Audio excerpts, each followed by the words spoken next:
Could you, Brad, if you could just give us an update on Mikolai first of all, because obviously he didn't look in a good way during the game. How's he been? Yeah, he's gone through the protocols. We've just come off the field now, and he's out there running.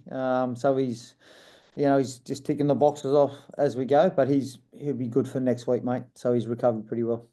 You see that so many times, don't you, where a player's clearly like out on his feet, but he's still getting back in the defensive line, still trying to take part in the game. It's quite remarkable, isn't it? Yeah, look, Ferg done a really good job to stop the game.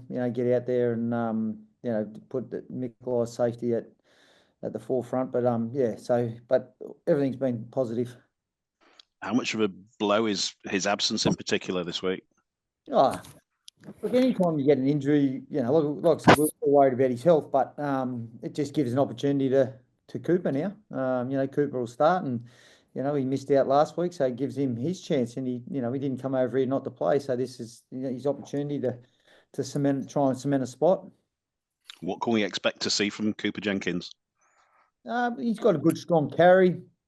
He's physical, so.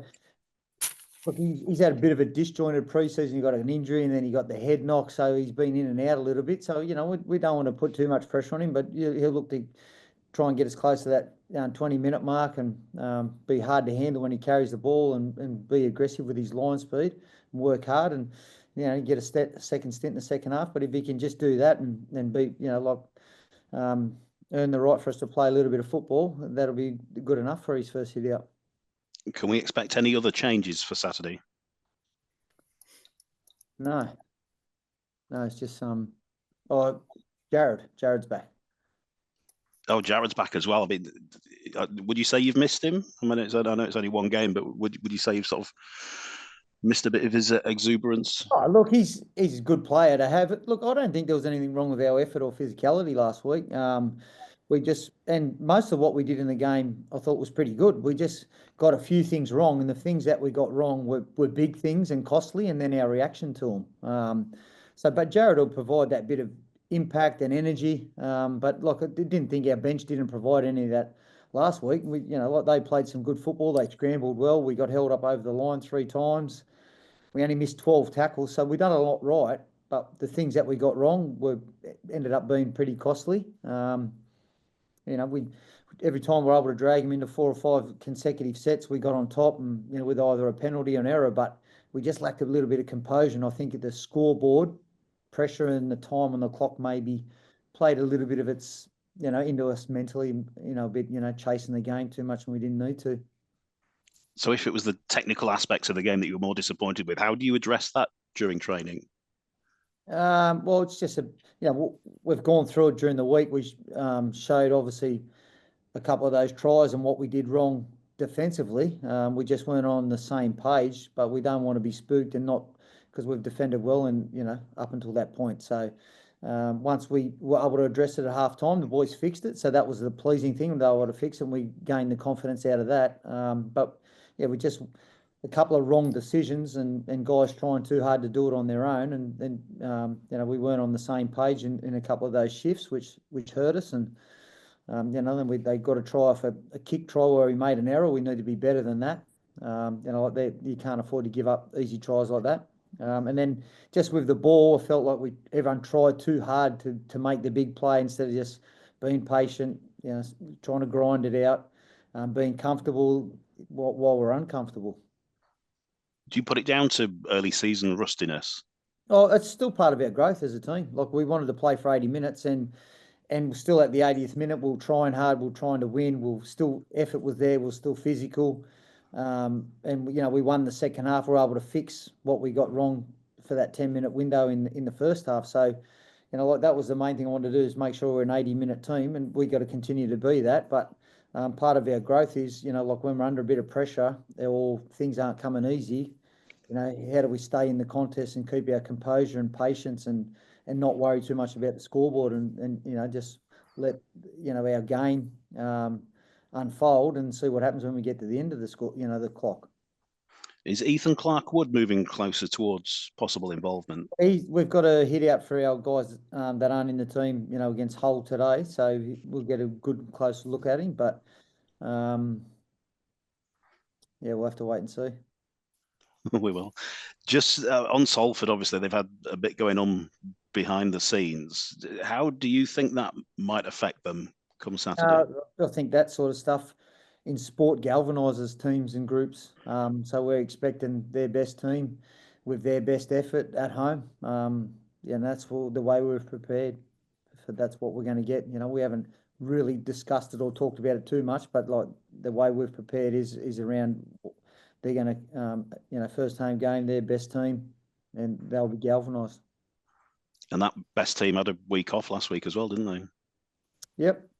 But I think sometimes, like I like to, have that continuity of football week to week, and I think that helps teams as well. So, like you can make your case both ways, can't you? Have a rest and you get going into the game fresh, or you got that continuity going into a game as well. Just lastly for me, I just wanted to ask you on a broader point. The games so far that we've seen of the referees have let the games flow. You weren't here at the start of last year when obviously we had issues. Is it? I'm guessing it's to the coach's liking at the moment. Yeah, that's good. That's good. They haven't been interfering a great deal. The penalties, and because penalties can be costly against teams, so they've got to be 100% right when they do give you, away a penalty against you. And we've worked really hard on our discipline. We only had the 4 penalties against us last week, so I was pleased with that. And 2 of those were probably harsh, offside penalties where we've looked at them and, I can't hold the boys accountable because we weren't actually offside. So we're happy with where our discipline's at. But, like the games that I've watched last week and the one last night, the refs are doing a good job letting the game go. That's what everyone wants to see. Everyone wants to see more football. And just on the captain's challenge as well, something you've been used to back home. We saw another lengthy stoppage for one last night. I don't think any team's won one yet. Is it bringing anything to the game over here? It will. No, it will. It's something, it's like when a rule change or something happens and it just takes a little bit of adjusting. Guys will get the hang of it and there'll be a decision. The refs aren't perfect, mate. They can't get everything right. And so, like, at some stage, they're going to get something wrong and it'll be in a big moment of the game where a team gets the opportunity to challenge it. So it'll have a positive effect on the game.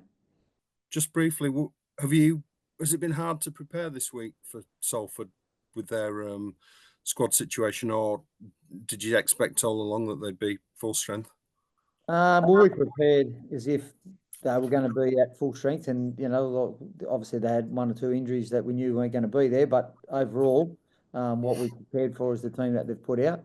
But preparation is not hard because majority of the time, it's about yourself and the fixes that we had to make from last week. So we did some work around that.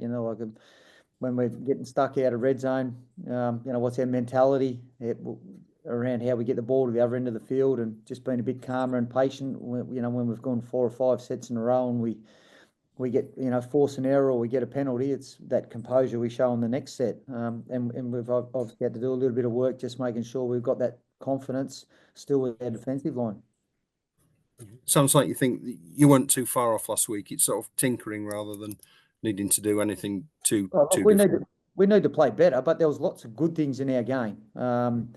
But like I said, the things that we got wrong really hurt us. And, that's when it's a close competition and both teams are well prepared and going at it. Like it didn't come down to much, did it? So, we got held up over the line 3 times and, but again, if we just tidy up some detail around that and what we should be doing, it could have been a different result, but we just need to grow from it and learn. But the pleasing thing for me was come in after half time, we were still fighting hard and we were a bit frustrated. We lost a bit of composure, but we still kept going at it right to the 80th minute. Given their situation, are you expecting a Red Devils side more motivated than ever before because of last week and the off-field matters and the team just chomping at the bit to play? Yeah, like I said to James, I think those sort of things in team sports, people, it's us first the world mentality, and that sort of stuff galvanises teams. So they'll be no different, and like they're playing, every team's got pride, and then that's what they'll be after.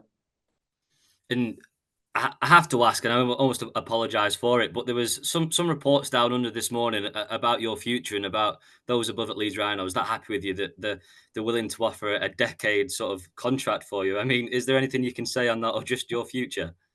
Oh, mate, I had a joke, with the guys about, coming back in 10 years' time and, it turned into, we'll just stay for 10 years. So, look, at the end of the day, the club has been great. They haven't put any pressure on me. There hasn't been any 1 year, 10 year, 20-year offers. I've said all the way through, job satisfaction is great. I love it here. I just have family, that's the hard bit for me, is being away from my family, mate. So, and like nothing's changed. So I don't know too much about that, but I haven't signed any 10, 20, 30-year deals, mate. But yeah. Yeah, thanks, Brad. Best luck this weekend. All right, thank you. What's that about?